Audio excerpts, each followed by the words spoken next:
right, we're on. We are on. All right, welcome to Open Houses Best Practices. I am Katie Augustine. I'm the team leader out of KW Lake Minnetonka. Thank you, Eden Prairie, for having us here. Let's start by introducing our three panelists, who you are, if you're on a team, if you're solo, and how long you've been in business. Yeah. My name's Jordan. I'm out of the same office as Amy. And I'm on the Bethany Nelson team. I joined that team this summer. I was actually an agent in Colorado beforehand. And my family relocated here. And so I was very part-time in Colorado for about a year and a half, and then sort of been a full-time agent since moving here this summer. My name is Billy Pauling, and I'm part of the Pauling Homes team. I've been selling real estate for, I think, 19 years. I really need to look, but I think it's 19 years now. So you started when you were 2. Yeah, I just look really young. So, yeah, 19 years. And what else was I supposed to say? Team, how long you been on, Yep, that's who it. you are. I think Yep, that's I it. got it. All right, sweet. I'm Brianna Lindgren. I'm out of our Edina office. Let's see, I've been selling real estate for 8.5 years. My first 4 years, I was a solo agent, and I've been on the James Gang with Jeremy James for the last about 4.5 years now. Move this so I can see you guys. Okay. Okay, so with this, I'm guessing you guys all do open houses differently. So let's start by kind of doing your approach, what your generalized approach is to your open houses, and we'll kind of go down the line, see what the similarities and the differences are. Do you want to start? Yep. Well, let's see. First, I would say when I choose to do an open house, it's in a specific area. For me, it'd be like Edina, St. Louis Park, south of the river. I wouldn't do an open house in Woodbury because I don't go to that side of town. So I'm pretty picky about where I'm doing them, if I'm doing them for other people or our team. And I like anything kind of 300 and above for the price point. I also don't tend to do open houses on what I would call a stale listing, meaning if it hasn't had a price drop in a while or it's been on the market for quite some time, because I like to be very intentional about the time if I'm going to be sitting in someone's house. Let's see what else. And then we have kind of a whole like plan anytime we do one too. We really start on Mondays rather than on like Friday, just to make sure all the open houses, I try to do them in the same house, Saturday and Sunday. I usually do 2 hours long. Okay, let's stop there for a second. So what we just heard, right, is you're pretty targeted on almost location, price point, and days on market, Yeah, right? exactly. Why? Well, just because time is important. I have little kids, so I don't want to be sitting in an open house where nobody comes in. That's probably the biggest reason. Okay, okay. And then when you said you start on Mondays, can you kind of walk us through what that process looks like and what the intention is with that? Yeah, so usually on a Monday, if our team doesn't have a listing that I want to be in, I'll reach out to other teams in our office, other people in our office, individual agents, whoever, in those target areas, and see who has a good house to keep open. I like for it to be posted on the MLS so it can auto-populate to the third-party sites early. So hopefully it's posted by Tuesday so that people, consumers, can plan to be there, different things like that. And then we start our marketing. So I'll start social media marketing. That's for mine. Things like that by Tuesday. So I can do an initial, hey, I'm holding it open this weekend from this time. And then kind of go from there as far as reminders. I love doing mass text messages too. Just so anybody, I mean, you don't have no idea, even if somebody just bought, maybe they know someone that's going to buy. So I like to get them in the houses too and get everybody notified of it coming up. Okay, so mass text message, what does that mean? Does that mean that it's everybody in your phone? Does that mean that it's circle prospecting? Both. Yep. Both. Yeah. Okay, and what does that text message look like? Hey, Brianna Lindgren with Keller Williams. I would love to invite you to my open house this weekend. It's from this time at this location. If you or anyone you know is looking to purchase a home, come on, stop by. Would love to meet you, or depending on, you know, it's kind of geared towards different people. People that are already in our database that have bought with us will usually try and invite their friends. people that maybe I don't know, it would be more like, hey, I can't wait to meet you, something like that. We also love to door knock the day before. My first bold coach, Rob Daniels, kind of taught me to do every other house instead of every house in the neighborhood. And that's been really helpful because a lot of times neighbors talk. So it saves me more time if I'm doing every other house in a neighborhood. Personally, I don't door knock in this kind of weather, but in the spring, summer, it's one of my favorite ways to meet new people and talk about, hey, who do you know looking to move into the neighborhood? Things like that. Okay, when you say, can I ask you another question about the? This is your last one. It's gonna be a really long hour. Do you how are you doing that? Are you doing that individually? Are you doing that through a program? I just know that I'm guessing people probably have questions on that. Do you mean the door knocking or the phone? The text messages. The text messages, Yeah. So we actually have an app, yeah, what's it called? So we have an app that you would sit and put your name, or like clients' names in it. Past people that I've met at other open houses, they go right into the app too, so you can, what is it called? Reach, I think. Okay, So that's the easiest way. okay. And you use that. Phone number or the mask? Well, we actually have a Google Voice number, so we send from there, yeah. Okay. Awesome. Okay, let's do the same thing here, all the way up until the open house. All the way up until the open Yeah. house. So I guess I like what you said about, picking your locations and price points a lot. But I'd also stress, especially in the market that we're in right now, where inventory is a little bit harder to come by, don't make that your final decision. I don't find one in my neighborhood that I want to pursue. The biggest thing is get out there and do it. So find an open house. I would start with location and price point that you want. If you don't find anything there, I would say, just find one. And in addition to that, one thing that we like to do is, open houses are typically Saturday and Sundays. We'll do them really any day of the week, and we'll do them at all sorts of different times. Because there's a lot of situations I got kids, you get busy on the weekends, you don't always have time to do things on the weekends. An evening open house, or just even an afternoon, you'll get people to come through the door. And as long as you're texting or sending out your social media and your door knocking, you're still going to find opportunities within those whenever you do it, and whatever your location is. So how do we prepare beforehand? Well, lots of our open houses that we do host are within the team, so we already kind of know our inventory. Once you do identify which property you're going to hold open and when you're going to do that, it's really, I think, knowing the property really well and knowing the neighborhood comps and sales really well. Always try to network around that listing too. See if you can find a non-MLS property or a free listing that's coming on the market. If you know that before you have your open house and you can speak to that when you're in the open house, the buyers will stop and listen to you. And how can you do that? There's all sorts of social sites that you can network on within your office. You can look to see who has got most recent sales in that neighborhood or other listings in that neighborhood. Call them up and say, hey, I'm doing an open house. Do you happen to have anything coming up in the neighborhood that's not on the market right now? And touring those properties that are on the market too. Because when buyers do come through, that house is competing against. Because when buyers do come through, and you can speak to that other home in the neighborhood. If they're a serious buyer that's looking right now, or maybe even a seller, and you can speak to all the homes in the neighborhood that have sold recently, either on a firsthand basis or that you know them because you studied them online, they're going to start to take you as really the expert that you are, and you're going to have a much better chance to convert. So a lot of and then a lot of the social media things too. Whenever you can do social media posts and texts, getting that out there to your to people in the area that might be interested, but also just reminding everybody that that you're in real estate. You can have 0 people show up at your open house, but if you did social media posts and text messages and door knocking, and you left, I bet one of those 3 things is going to lead to something down the road. Okay, so both of you talked about different approaches to get people to the open house. Is there a system that you have in place for that in regards to timing, when you're doing the social media post, when you're doing the door knocking, when you're doing the text messages, and how many?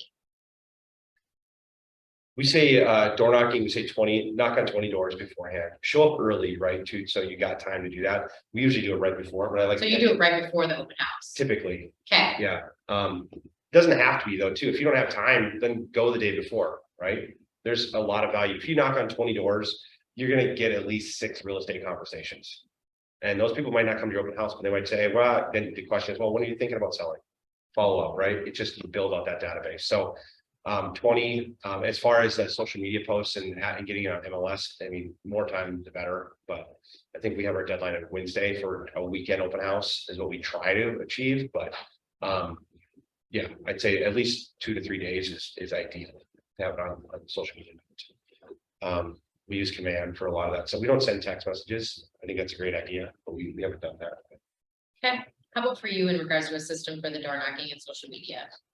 Yeah, so I try to do at least a couple posts, like an initial post on like a Tuesday and then a reminder post on Friday. I like to door knock usually on Fridays during the day, not a Friday night. I'm busy. And then we try, and also like my business partner and I will try to door knock together so we can hit more houses. Or sometimes I'll just door knock with another agent too. With that same script, who do you know looking to move into the neighborhood? What do you love about your neighborhood? I love what he was talking about. You know, a lot of people will come into the house and say, because people become experts in the area that they're looking, sometimes more than you. So they'll say, oh, do you know the house that just sold down the street? And you really look good when you know the house that just sold down the street and it's comps and different things like that. So yeah, and then usually holding the open house Saturday and Sunday, I always, like, anybody who comes in, I always thank them the same day. I like to send a text message that exact same day, after it's like closed, the open house is over. Okay, And then signage, I would bring up signage too, like Okay. signs everywhere, we'll just, talk about that during open. okay.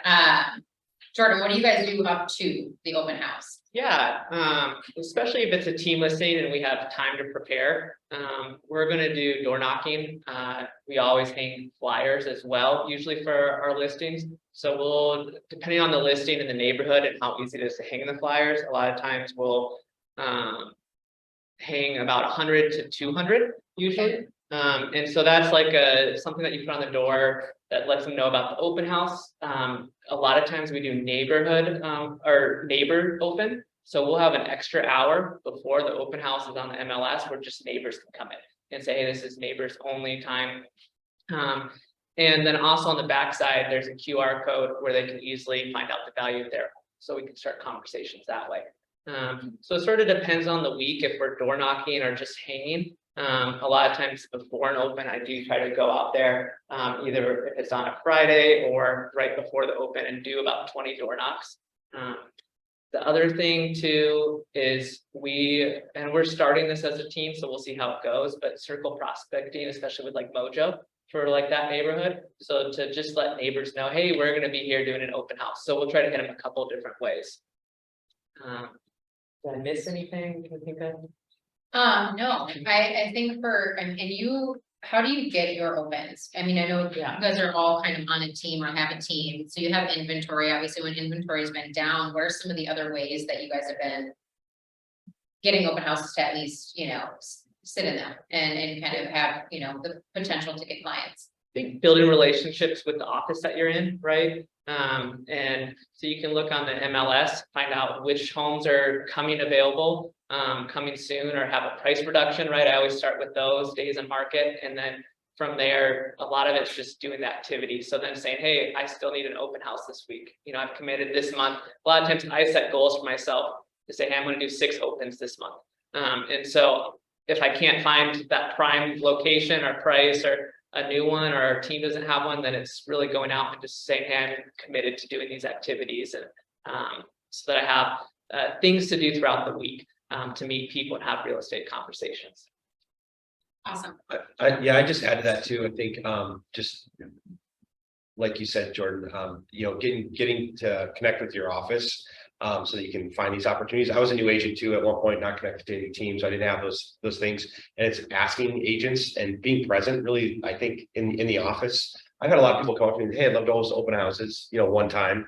And then I kind of forget because we're busy running around. But if I see every day in the office working and you're asking for open houses, or maybe if you can't be in the office, you're sending me an email once a month or once a week saying, hey, if you're getting open houses, I'd love to host them. I think that constant engagement you'll find opportunities. Well, and when you say as a seasoned agent, right, if someone's always coming up to you, you almost are in the mindset of like, I want to find them an open house to do. Yeah, Like, if my team can't do it, I wanna make sure that I can go to Jordan and say, hey, I've got this open house opportunity, because he's hustling and he's, you know, he's kind of hard work every single day. yeah. How about you? Well, I would say our Facebook page is probably the biggest, just posting on there. Yep. I was the coach over in Edina the last year and a half. So people would constantly text me and say, who's in the coaching program that wants an open? But I would look the house up first and be like, actually, I'll do an open there. But yeah, but really just paying attention to people. I mean, there are certain, I mean, we have so many individual agents in our office that don't run teams that I know they need help with opens because they are high producers and have listings. So, I mean, building relationships with them for sure. Awesome. All right, now let's go into the actual open house. This is where I'm not good. I'm guessing. I'm guessing you guys, you know, pull a lot of business from your open houses, the reason you guys are sitting up here, right? So, when you go into your open house, kind of what is your mindset and what is the game plan as you walk into that? And then, your conversion rates, as you go out of them. I know, I should have maybe prepped you on all the number stuff. Jordan kind of knows I'm a number person. Well, okay, so this is the sign we have at our open house, it's our open house rules sign. I usually set this up by the front door. Somewhere that, kind of just, people think it's funny more than anything, so they always bring it up. We always have clipboards. I start early, I always like, you know, the house to be as bright as possible. Sometimes I'll even put this on the porch. And then we also have little tables that we set up with them, and then we have James Gang pens, so everybody gets a pen too. I mean, especially since COVID, you take your pen with you now. But I'm kind of old school where they fill out the clipboard themselves, name, phone number, email. We also, for a while, we're doing kind of like smaller things where it would ask like, what brings you in today? Do you have an agent? I kind of got away from all of that, to be honest, because really I just want to connect with them regardless. So, yeah, so I start early, set up a ton of signs. We usually do at least 8 around the neighborhood, pointing directional signs to the open. I'll usually do a couple in the yard. I have blue, I don't know why they're blue, open house balloons, and we have a helium thing right in our office that we keep there all the time. So I usually grab a couple balloons, put them on there. Why are you taking a deep breath? Is this I'm a just, lot? no, I'm just like taking it all in. Sorry, I didn't mean. I didn't realize I did that. Sorry. Day before, and stuff's just in my car, and so I get there, I don't know, sometimes it's even 15 minutes, 20 minutes early, set up all the signs. I think the hardest part about the open is remembering where the signs are that you put out. I've lost them. Okay, so question on that is Billy's taking a deep sigh, like, I just know him and organize all the stuff in my car. Do you have a list, right? Is this like a checklist for your open house that you're like, balloons, check, this, check, You know, check? So I always keep the same bag, so the bag always has pens, the clipboard, and are you making a? No, I'm sorry. I didn't throw you off. No, I just like in our office, it's like the open house corner. There's our signs. There's the bag full of the clipboards and the papers and the pens. That's all I take, honestly. And then I'll fill up the balloons usually like the day before, put them on the signs. Like Wait, you there's guys have like a already, helium tank? yeah, we just have keep one in our office. Just Oh, okay, time. awesome. So if you need balloons, head over to Edina. Yeah. Awesome. Yeah, so I mean, it's really a quick process if you're ready to go. And like I said, if you start planning beginning of the week, front load your week, right? So then by the end, you're not like, oh my gosh, I don't have balloons. I told this seller I was gonna make this an amazing open. And then sometimes they're there when you get there and they're like, you promised me. So we truly try to go above and beyond because in a market that has so many agents, you need to set yourself apart. And like in our listing presentation, we talk about how many opens we're going to do and what those look like. So people know that you're marketing. Marketing is huge with the house. So that's kind of, I mean, that's really how we do it. It's not as bad. So It sounds Sounded fun, great. actually. It's. I love it. I'm an extrovert, so being around people is my favorite thing. So there's nothing, I used to do new construction and I would sit in those homes and be so bored out of my mind all day. I was like, I can't do this. So now when I do my opens, I'm like, I need people around me. So you said your number one thing is connecting during those opens, right? So you're not necessarily taking information on a clipboard besides, you know, maybe phone number, email. How do you do that? Yeah. And how do you remember that during the open? So that I do take notes on usually under the person's name or Okay. on the back of the sheet, I'll try and take notes. I usually do fill out a name or two at the top, just so it looks like other people have signed in Okay, and make something up that's not obvious. But yeah, asking a ton of questions just from, Jeremy would kick my butt right now, if you know I couldn't script this, but just anything from what brings you in today? Open-ended questions, not yes or no questions, so they'll start a conversation. Are you working with an agent? Do you live in this area? What about this house brought your attention? You know, like things like that. Those I have on a list somewhere, all our open house scripting questions. And then I kind of just read their body language. Sometimes people don't want to talk to you, and that's okay. But if I notice them paying attention to certain rooms, I'll bring that up too. All the features of the home, knowing the house that you're sitting in, right? If it's not your listing, you should learn about it. What kind of countertops, cabinets? I love to know paint colors. I know it's weird. Just anything to sort of strike up a conversation. My favorite is when people are moving like from a city to a city, because then I'm like, why are you moving? Stuff like that. so I feel like you can feel the energy off of you of like loving homes and the people that come into it. And that has to just like radiate in those, in your open house. So if you're having a bad day, right, because we all have bad days, how do you switch your mindset so you're right where you are when you were explaining all of that? Like, how do you get ready mentally for your open houses? Taylor Swift. There it is. That was funny because I was just, no, like, honestly, there's two things I'll usually do. One is listen to Taylor Swift, something to pump me up, or two, honestly, just any kind of motivational speeches, because some days, like, I'm not in the mood to always be that exciting, so. Yeah. But you know, it's go music. time, like It's when it's music an open for me. house, you've gotta be there, you gotta be present, Yeah. and you gotta bring an energy with it. You guys, I love that, because if any of you played sports, you had like these songs, like when it would come on, or you'd listen to it before a game, it got you totally hyped up. Awesome, all right, follow that one, Billy. All right. Yeah, for us, it's usually 6 to 8, many as I can carry. All right, what was the question again? How do we prepare when we're in that, or what do we do when we're in? What do you do in the house, right? Like, what do you do for your opens, and like how to convert and be there? See, I took it over. So, I guess the first thing we always kind of stress is being early, showing up at the property, making sure the lights are on. We'd like to open the blinds if it makes sense, if it lets in more light. You know, just getting comfortable with the home and knowing all the features and benefits to the property. I really stress coming early, because I've had multiple homes where I get there early, and maybe it's a vacant property, or the seller's out of town and they got the heat way down, or in the summertime they got the AC, the temperature's way up, so I'm like, call them right away, or if it's, and get permission to either turn it up or down so the house feels comfortable. Because you want the buyers to feel comfortable when they're in the home. So that's one key element. And then as far as setting the atmosphere too, you know, having all the lights on, like I mentioned, if they've got a surround sound, trying to get that plugged in and on, because if people are feeling comfortable with music and things, they're more likely to interact with you.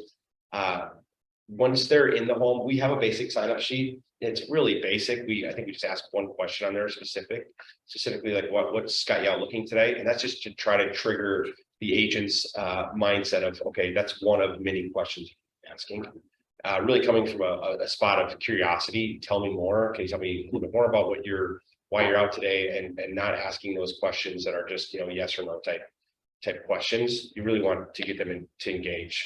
And what we find is the more questions you ask, sometimes you feel a little bit of resistance right away until you get that door open just a little bit. So sometimes it's a second or third question, and then all of a sudden they open up. But it feels uncomfortable to get past that sometimes. So just coming with having a list of questions prepared that you can memorize, that you'll feel comfortable in asking, that will be open-ended. That's really, asking questions is the number one thing you got to get comfortable with. And we take that sign-in sheet too. We would maybe write their names on it, and we flip over and start taking notes. Because as you start taking notes, as people start telling you about what's on their wish list, they'll open up even further too. So it really helps you connect with the with the prospect. How did you become equipped with great questions to ask? You know, we've done a lot of scripting, me and my team, I've gone over, just practice doing it. You might not feel comfortable, and that's the other thing I'd stress too, like I mentioned at the beginning, if you don't have if you don't know all the questions to ask, you don't feel like I need another week to master this. No, just do the open house. It's not always perfect. And just practice and scripting and practice again. Awesome. Yeah. Mindset. How do you get into the right mindset for your opens? So If it's Taylor Swift, Taylor Swift, of course. I'm a Hank Williams Jr. guy. No. Music is good. I love turning on good music, whatever's gonna pump you up.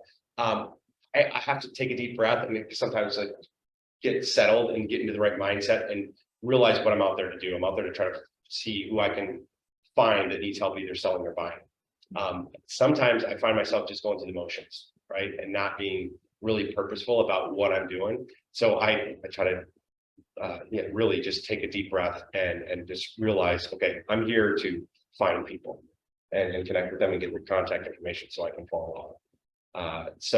And then realizing like, look, hey, if somebody walks to my open house, they want to buy this property, hey, I'm gonna make $10,000. I'm money motivated that way, right?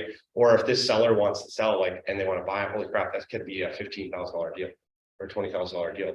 When you put that in perspective, like you're not just doing this to do it, you're doing this to help somebody so that you can feel the life that you want to live. So just really bring it back to the reason you're out there. awesome. Yeah. All right. So open house, once you're there. So one thing I do before going to the open house is I printed off the MLS listing, usually the seller's disclosure, because I want to find out everything I can about the property. And be able to share that as questions come up. I also make sure that I know what's happening in that neighborhood, right? So I print off something that shows me all the listings that are around.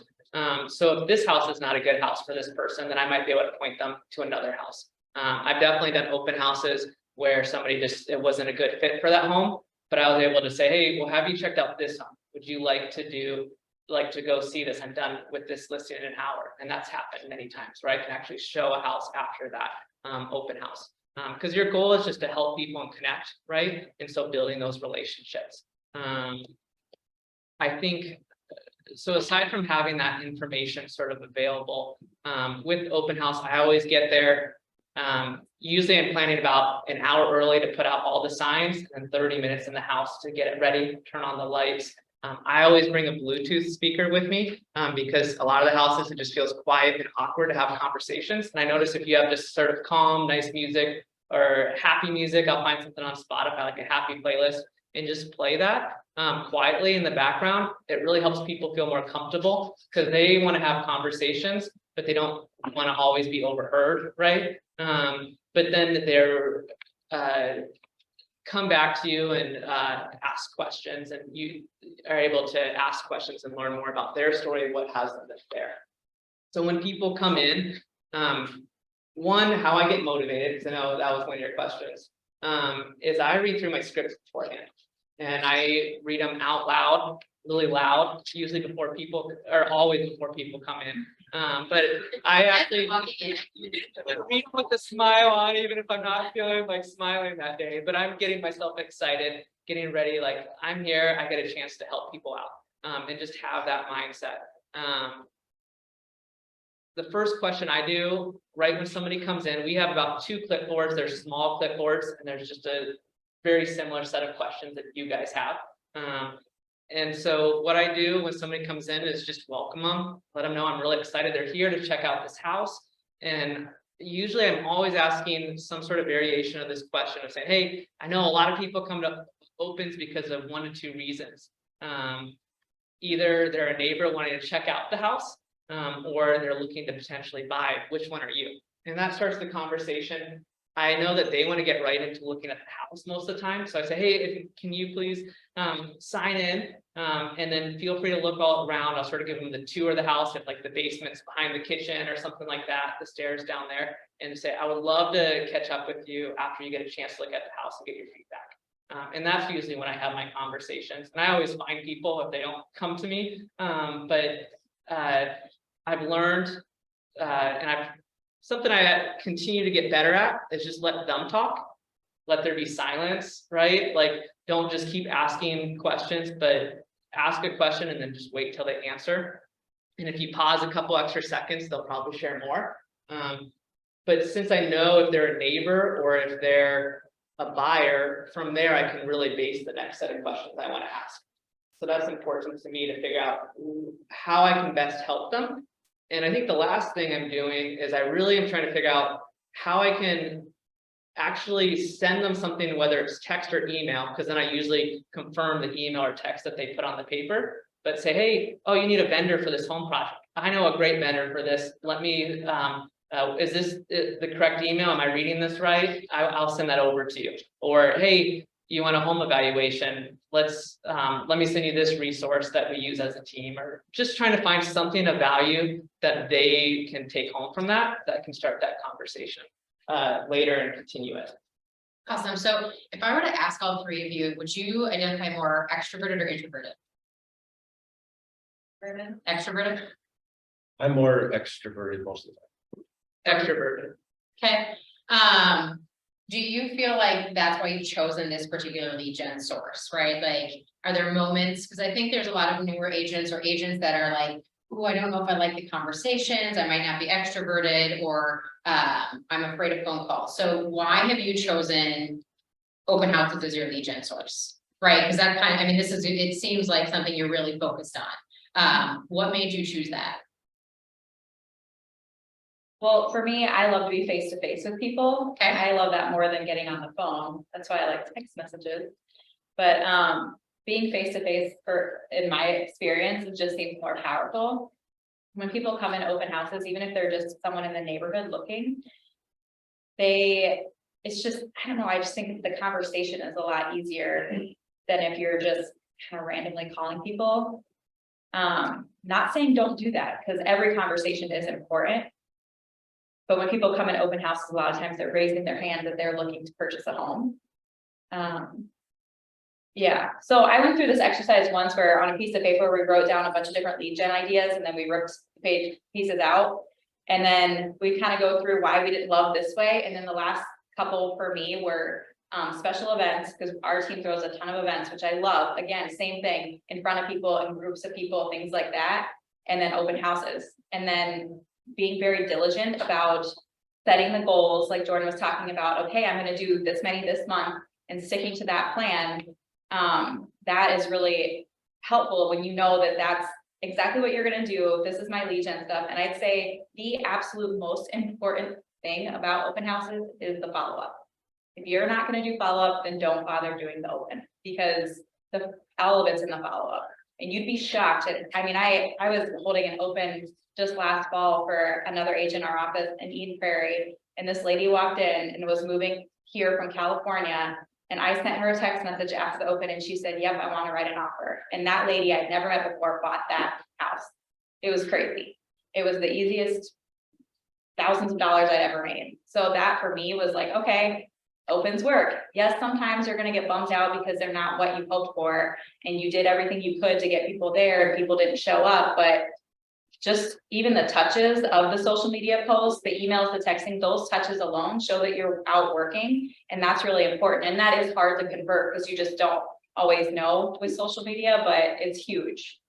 So what is your follow-up plan after open house? Yeah, so after I do the open, like I said, I'll text people right away, right when I have their information. Thank you so much for coming in today. It was so great to meet you. Whatever questions I had asked, notes I had taken, even if they're just from the neighborhood, if they want to see a CRM on their house, or CMA, sorry. You know, doing that follow-up, if they don't answer right away, I text them again the next day, because I love to bother people until they tell me to stop bothering them. And most of the time people don't, they're just busy like all of us. So, and then putting them in your database, of course, so that they get your monthly emails. Okay, so you do 2 texts, and then they're on a monthly email after that. Anything else to follow up from open? Well, and depending if they have a house to sell and they're out looking, my goal is to set the appointment to look at their house right away. And even if I'm not looking to list their house, I'm hoping to help them with getting their house ready to be listed. That's where the vendors come in, just providing that value is really important. Awesome. The reason I chose open houses as a technique to grow my business is, I think it's just easier, right? It's something that it's easier to get started in that. I think when you first start off, it's relatively inexpensive, and you're doing the buyers and clients are coming to you. You get your marketing out in so many different ways, whether it's signage out front or social media posts or flyers that you're handing out. You're just touching it in so many different ways, and it's all comes back to one thing that you're helping your clients with. It's real estate. So you're actually, you're physically in the real estate that attracts buyers and sellers to come check out and see how it goes. So yeah, it's just a lot of efficiencies with it. I think you made a huge point for everybody in that they're coming to you. Like, you were not begging anyone, calling, or whatever people have in their mind, right? Like, if I call, I'm bothering them. They're coming to you. And own that piece in the open, right? Like, show them what they're there for, the information and the value that you bring. Mhm. How about you? Yeah, for me, I just love being in front of people, and these people already raising their hands saying, hey, I have some sort of real estate need. So I really enjoy that it's already in a conversation that's set up for real estate. It's not like I went to the gym and I'm talking randomly about real estate with somebody. I think what you said about follow-up is key. Everything that has come from open house has been for me in the follow-up. And so for me, that really looks like around 9 to 11 touches. And that goes on for weeks. I just have people in my pipeline that I'm continually sending houses, and I don't know exactly when something will click. A lot of times, so when I figure out if they're trying to sell or buy, and those couple quick questions, and maybe that continues through texting or a phone call. From there, I'm sending people houses each week saying, hey, this just came on the market. You guys want to see this one? Or, trying to find any way I can for them to raise their hand and keep that conversation going. Where has most of your business come from since you've moved here? All open houses. And you've been in the business how long? Here. Well, 6 yes, months. here, 6 months, right? And Over a year and a half. like, just numbers wise, how many transactions have you done from open houses? Right now, I have had 2 close Yep, from open houses. And then I have 6 people that have signed with me, so 6 more transactions, and I probably have about another 6 that we're in constant communication or weekly communication. And so hopefully when it's the right time for them, we'll sign and do something. That's in 6 months. so this has been 6 months. So anyone that's on Zoom or in here, I think it's really important, and I was really excited that Jordan wanted to be on here. 6 months, right? Because I think we all have the mindset, like, I'm new, I can't do this. There's a motivator though for you. Like, there's a big motivator. He has a baby on the way, right? That's his motivator. And I think for us as agents, new, old, veteran, whatever, why are you there? Why are you doing this, right? Because that's incredible. I mean, you just listed 8 pieces of business in 6 months just from opens, and 6 more pieces of business that will come from that as well.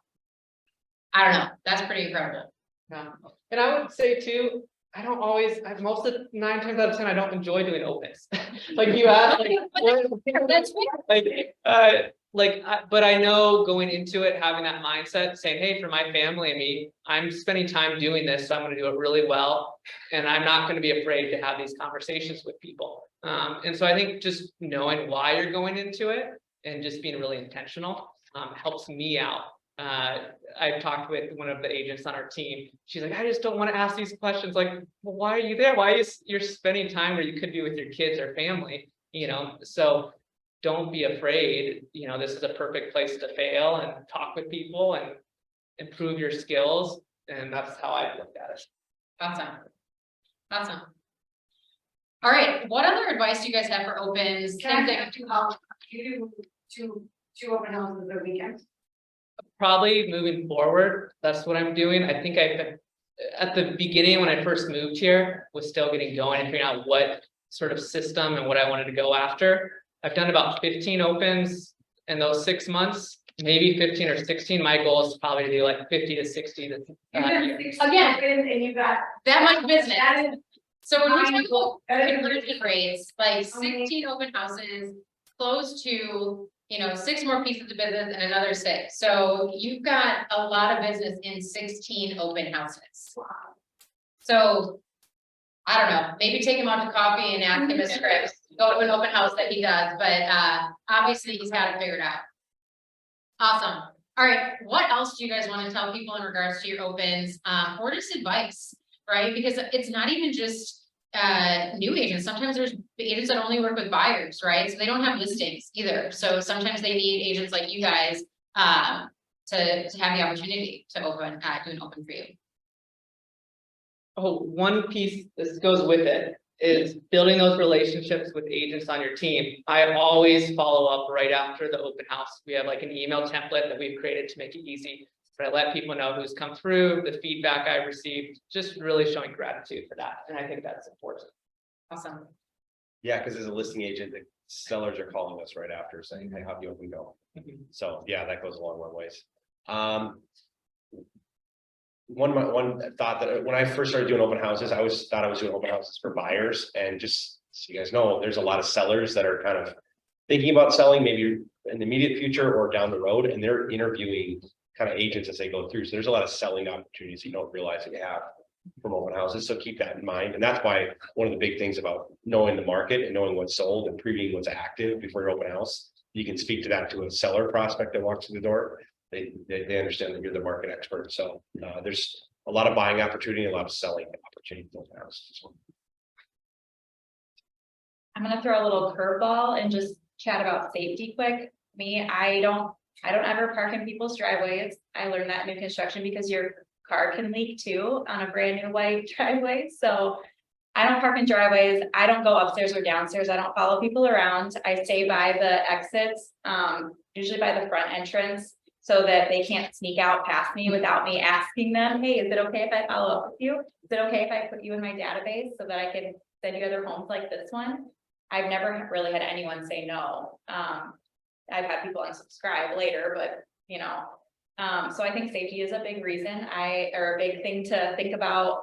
I make sure the doors are unlocked in the front and the back. I don't worry. I mean, in a listing appointment or something like that, I tell people to put personal items like jewelry and medicine, stuff like that away, but I'm not watching people in that way just because I'm not going upstairs and following people.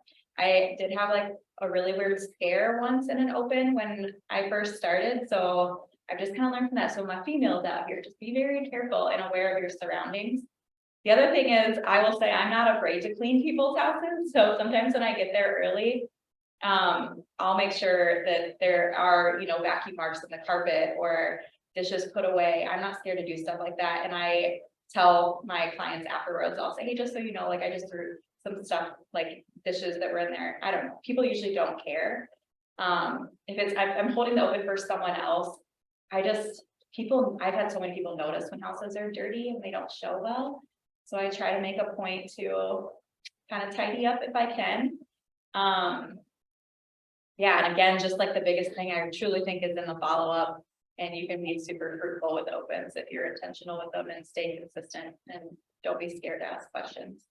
That brings up a great point. Do you have a list that your sellers are doing prior to an open? And this goes for anyone that's hosting an open for another team is, hey, how does your seller prep for the open, right? Might be a nice question as well to say, so as an agent that it might not be your team's listing or your listing, to know what you're getting into. Because I think we've all been in those situations where you're like, this is the house, right? Yeah. And you're like, now what? Do you guys have a list like that for your sellers or make sure that they prep? So I kind of have the list just memorized. So I just tell them, especially my bachelors out there who don't like clean up. I'll usually talk about putting stuff away in closets, making sure there aren't dishes, a big one. If they can dust, that's fantastic. Vacuuming, just making sure, it's as clean as possible. Like I'm not saying they need to hire deep cleaners to come in, but presentable, at least beds made. I have been known to make people's beds. I will do that. I'm not scared, but yeah, I think most of our listings now, when I was doing like I don't know, stuff that was a little less, maybe it was a little different, but. Yeah, when you get up in that 400, 500 range, people tend to know that their house needs to be clean, but. Yeah. And I love candles, like I love candles. If you come to my house, it will smell like candles in there. I mean, if they have pets, I'll talk about that as well, making sure their pets are gone. And it doesn't smell like pets in there, because we want it to smell as good as possible. If I get there and it doesn't smell great and it's summer, I will open the windows. So anything to kind of air it out, but. To answer your question, no, I don't necessarily have a list, but that's a good idea. Okay, how about you? Yeah, same sort of thing. We train our sellers that, the house has got to be ready. We treat an open house just like a showing, just like we do for photos. Like it's got to, treat it like when we get the photos done, the house is like you've got people coming over. So we've got a checklist of things, which are a lot of the stuff that you mentioned.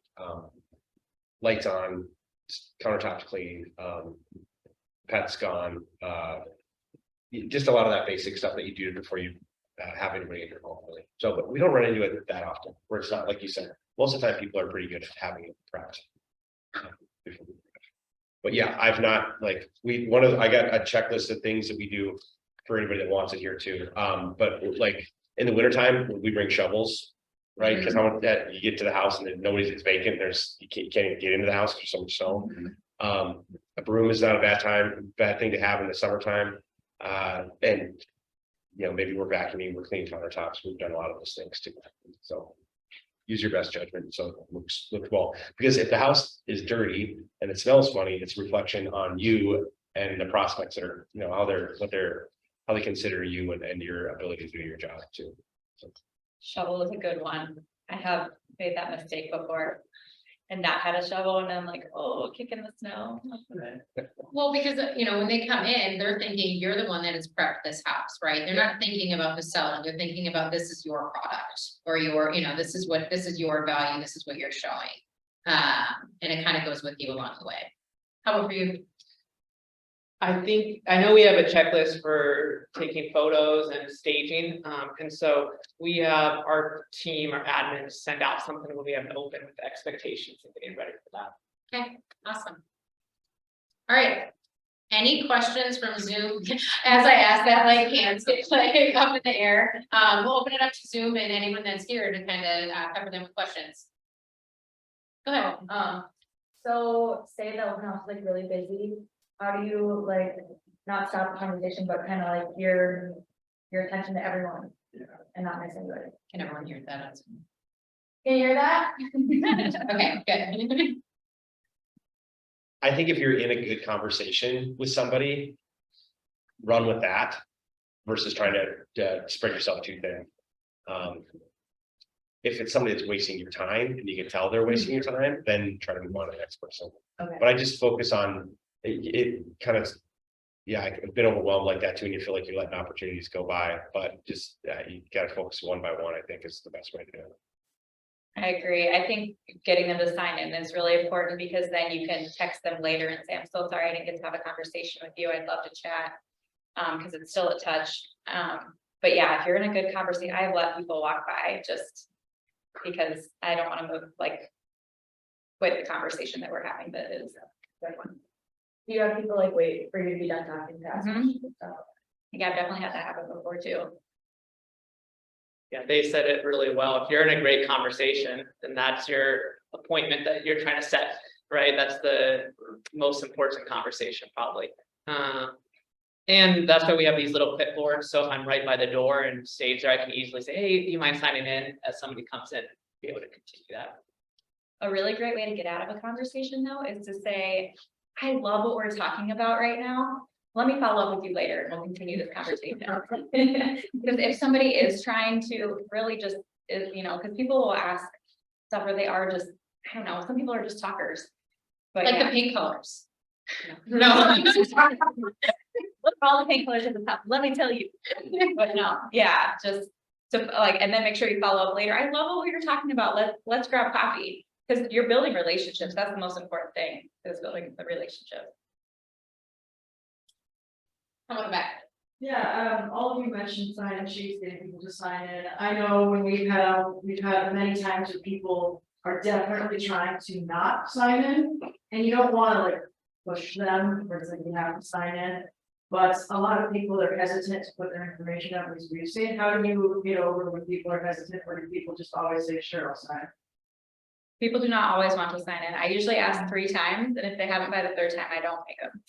But that's just, unless the seller has said, I want everyone to sign in, which isn't very common. But I just, if somebody doesn't want to work with me or isn't interested in hanging out later, then I just don't make them. Yeah, I don't know. I've gone back and forth between forcing people to like sign in and saying like the seller's requesting everybody signs in. I feel like it's kind of put me in a spot where I'm just not becoming relationship based with them and forcing them to sign in. So I've kind of dialed back from that, and I'm really focused on a lot of dialogue first, and then just naturally asking for that in the conversation. So I don't force the registration signups, but I'll try to get them out of conversations. I guess people having it when it's appropriate, they'll ask for it. I haven't really had a problem with it. I'm trying to think why that is. I think because ours are so small and there's a pen already on it, and I hand it to people, so they don't really have a choice. Like I hand it to them, say, hey, can you please sign in? And then I go right to my first question, usually with that.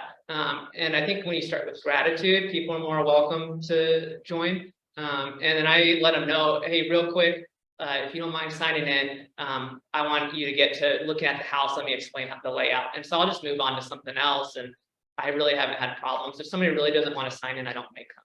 Like, they'll let me know, I have an agent, I don't want to sign in. Or I say, awesome, we have a spot where you can put your agent. So if you can put that, then we can follow up with that agent. Things like that, but it really hasn't been an issue. So you physically hand the clipboard to them for the sign. I feel like at that point, you have, either you just, it's like a rejection. It's like, I'm not gonna do that. Like, no, usually people wouldn't say that. Which people definitely lie about what they put on the sheet, but that's where if you get a good conversation, I always verify the information. And I usually, like, if they want to know more about the house, then I'll be like, here, let me send you the MLS listing. And I might have it there, but I'm not going to show it them. I'm going to email them and make sure to verify that information or get a piece of information that they didn't put down. So I'm always trying to figure out how to start that communication. Any other questions in the room or on Zoom? Yeah, someone from Zoom asked, when someone asks you questions about why they should sell or buy now, what's your answer? Ooh. That's a curveball. I think that's a great question, though. I always circle back to, well, why do you want to move? What's got to hate about it? Yeah, so it's what's going on in their personal lives. It's what's going to make sense for them to move or not move, not the market. So going back to motivation. Yeah. Okay, any other questions on Zoom? All right, well, thank you for being a part of the panel. Thank you, Eden Prairie, for hosting, and everyone that showed up. Have an awesome day.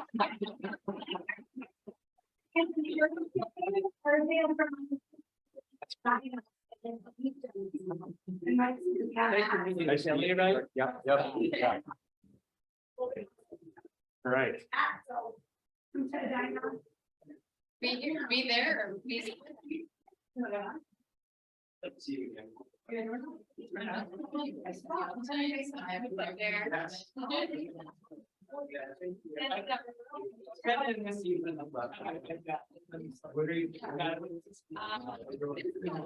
Okay, but again, wait, it's coming.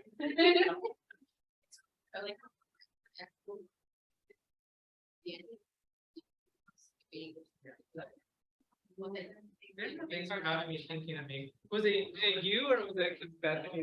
No, I said, I was like, I would have joined the last one. And it was just, the timing was off.